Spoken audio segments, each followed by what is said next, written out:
Welcome to the Balance Hormone Solution podcast. If you're a woman, 35 plus, feeling exhausted, struggling to lose weight, and wondering where your libido went, this is for you. I am Tracy Aaron, a functional medicine practitioner who helps women balance their hormones naturally without prescriptions, guesswork, or trendy nonsense. Because here's the truth. Your symptoms aren't random. They're signals. And if you know how to listen, you can fix the root cause and start feeling like yourself again. If you're ready for real solutions, let's get to it.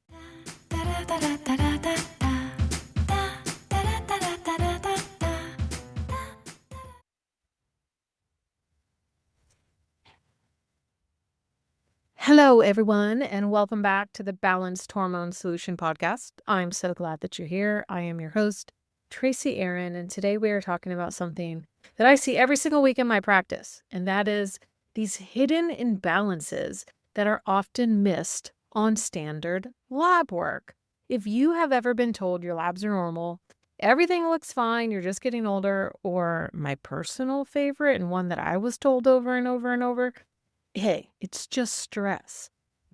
But meanwhile, you're exhausted, you can't lose the weight, your cycles are off, your hair is thinning, anxiety is through the roof, you wake up at 3 a.m. every night with your brain spinning and you remember all those things that you forgot during the day, you know something is not right. And the truth is that there's a really big difference between normal and optimal. So today I'm going to show you how understanding optimal functional ranges can help you uncover hidden imbalances that your doctor may have and most likely has and will continue to miss. So let me start at the beginning, because what does that even mean when I'm talking about functional ranges? So, you take a lab and you get a value back. And unless it's flagged, unless it's like red or something, it's like, hey, it's normal, quote unquote. Doctors don't even look at anything unless it's flagged outside of the conventional medicine range. But here's the thing. Most conventional lab ranges, they're based on statistical averages. So what does that mean? They test a very large group of people. They remove the most obvious disease states on either side. And then whatever range most people fall into, that's the normal. That's what sets the range. But here's the problem. Most people that are getting labs done, they're not thriving in their health. They're stressed. They're inflamed. They're underslept and overworked. They're metabolically struggling. So this normal that we've created, it doesn't mean that they're healthy. It just means common. But functional or optimal ranges are more specific. They're narrower. They reflect where the body functions best, not just where disease hasn't fully developed yet. So you can think of it like it's the difference between preventative medicine and waiting until something breaks. Okay, so let's dive in. Number one, hidden imbalance number one. Let's start with the most common that I see, and that is thyroid. Thyroid dysfunction that is quote unquote normal. I want to talk about TSH. Okay, this is thyroid stimulating hormone. Most lab reference ranges for TSH go up to about 4.5 or even 5.0 I've seen. But functionally, most people are going to feel their best when their TSH is between 0.5 and 1. Let's just be conservative and say 1 and 2. Nowhere near 5.0. But if your TSH is 3.8, your doctor may say, you're fine. Your thyroid is fine. And yet you are experiencing things like cold intolerance, weight gain out of nowhere, constipation, depression, hair thinning, low motivation. But guess what? That's not fine. That's a sluggish thyroid that has not crossed into disease territory yet. Okay, so it's not getting flagged on the test, but it doesn't mean that it's fine. And furthermore, if no one looks at the other things, the other hormones that go around TSH, like free T3, free T4, reverse T3, thyroid antibodies to see if your immune system is wrong, they're only seeing part of the picture. No one can say the thyroid is fine with a TSH over 2.0. Number two, hidden imbalance number two, blood sugar swings that just simply have not become diabetes yet. Okay, so your fasting glucose might be around 95. Your A1C might be like 5.5. Technically, that's normal. That's like every quote unquote decent, healthy person walking around on the street. But guess what? Optimal fasting glucose, it's not 95. It's closer to 80, 85. Optimal A1C, it's not 5.5. It's under 5.3. If we're going to call you anything close to metabolically resilient. So things like crashing in the afternoon, waking up at night, struggling to lose belly fat, having intense carb cravings. The blood sugar instability, it's already happening for you, even though you're not technically pre-diabetic. So insulin resistance develops years before it shows up clearly on standard labs. Insulin's a hormone, which means blood sugar issues are hormone issues. And frankly, in the balanced hormone solution, where I work with women, this is exactly where we start. Doctors leave this for the end. This is the foundation. We can't make much progress with things like estrogen and progesterone if we're not going to deal with blood sugar and insulin right off the bat. Number 3, hidden imbalance. Number 3, low progesterone if you are still cycling. This one is huge. Many women are told their hormones are just fine because, well, their estrogen falls within the normal range. What about progesterone, though? It's often on the low end or barely within range. Or, my favorite one, tested at the wrong time of the cycle. So optimal progesterone during the mid-luteal phase, this is the second phase of your cycle after ovulation. If we don't have enough progesterone during these 14-ish days, then we know that we're missing out on things like deep sleep, that calm mood we're all after, stable cycles, reduced PMS. And if we're still looking to build our family and be fertile, we're missing out if we don't have enough progesterone. Good luck getting pregnant and staying pregnant, right? So if you have short luteal phase, that second phase of your cycle is 10 days or less. If you have spotting before your period, anxiety right before your cycle, that breast tenderness where you can't roll over in bed or even wearing a bra or a t-shirt hurts, heavy periods, low progesterone could be the missing link, even if it technically sits inside the lab range that is used with conventional medicine. Number 4, ferritin. Hidden imbalance number 4, ferritin that's normal, but it's too low for optimal energy. Ferritin normally gets drawn on an iron panel. It gets drawn next to iron.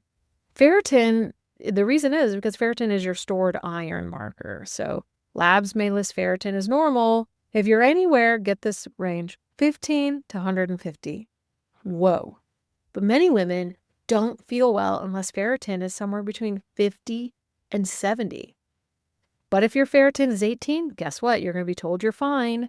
Meanwhile, you're losing hair, you're exhausted, you have shortness of breath, experiencing restless legs, feeling wired and tired. This is not optimal. This is like an illustration of depletion right before my eyes. Last one, number 5, hidden imbalance. Number 5, cortisol dysregulation. Everybody's talking about cortisol these days, right? But here's the thing, is that most doctors aren't even going to test cortisol unless they suspect something extreme. But chronic stress doesn't always show up as high cortisol on a single morning blood draw. Okay, you can have flattened or too low cortisol patterns, nighttime spikes, morning crashes. All these things lead to 3 a.m. wake-ups, afternoon crashes, anxiety, weight gain around the middle, hormone resistance. And this is where functional testing, like a 4-point salivary cortisol on the Dutch test, gives insight that standard labs like one single morning spit in a tube cortisol test is not going to look at. So why does any of this matter? When imbalances are caught early in like that optimal but not a disease yet phase, you can correct them with things like nutrition and lifestyle shifts. We can get really excellent supplementation stress regulation, sleep repair, instead of lifelong prescription medications, severe hormone disruptions that's hard to recover from, or burnout that takes years to reverse. If we stay within these functional ranges, they allow us to intervene early with effective measures. So let me give you a couple actionable steps, some quick wins, some practical steps that you can take this week.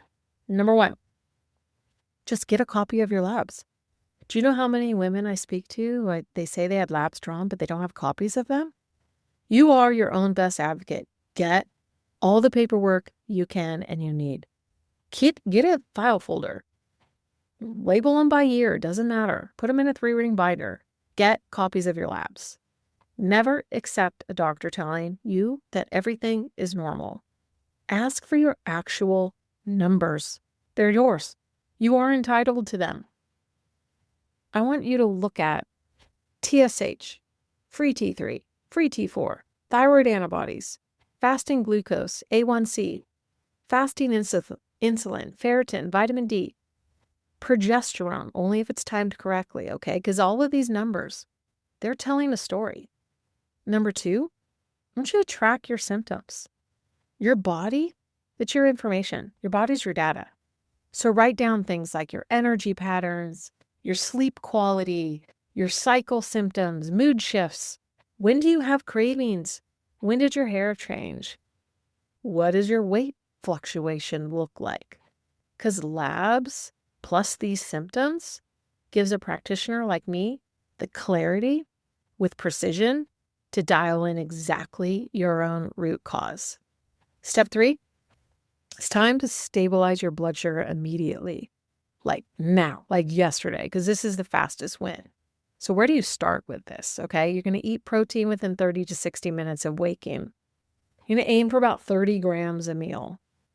Never have your carbs alone. Like I say, never eat a naked carb. So you're looking for carbs with protein and fat. Stop drinking coffee on an empty stomach. Put a little bit of protein with it. You really will feel so much better. Because balanced blood sugar, it's going to stabilize all these other things like cortisol, thyroid signaling, progesterone production. Here's another quick win. Here's how to support your progesterone naturally. If you were listening before and you're like, yeah, those breast tenderness, yeah, heavy periods, yeah, this is me. Okay, you're suspecting low progesterone. It's time to do these things naturally before you get an actual disease process. Like prioritizing sleep before 11 p.m. 10 would be ideal. Reducing intense late night workouts. Move those first thing in the morning. Increase like magnesium rich foods. And guess what? Dark chocolate is one of those. My personal favorite. Eat enough. Undereating is going to suppress ovulation. You probably need more calories, not less. When you're not ovulating, you're not making progesterone. It's important to know, are you even ovulating? The last quick win here is like just question normal. If you don't feel well, don't let normal shut down the conversation. Because truthfully, you deserve optimal. You deserve energy, stable moods, restful sleep, a metabolism that works with you, hormones that feel balanced. Sometimes the difference between struggling and thriving is just understanding what that this whole concept of within range, it doesn't mean well. Don't give up on yourself. Fight for your right to feel amazing every single day. If you need help with this, this is what I'm here for. This is what I do all day, every day with women exactly like you. So thank you so much for being here today. If this episode resonates with you, just share it with somebody who's been told their labs are normal, but they know something feels off. If it's not you, it's your sister, your mom, somebody close to you. It's happening like a epidemic wildfire. So remember just that balanced hormones, they're not about chasing a bunch of rules, a bunch of to-dos, chasing perfection. It's really about listening to your body, getting in tune with yourself, addressing imbalances before they become breakdowns and eventually a disease process. All right? So I'll catch you next time on the Balanced Hormone Solution podcast.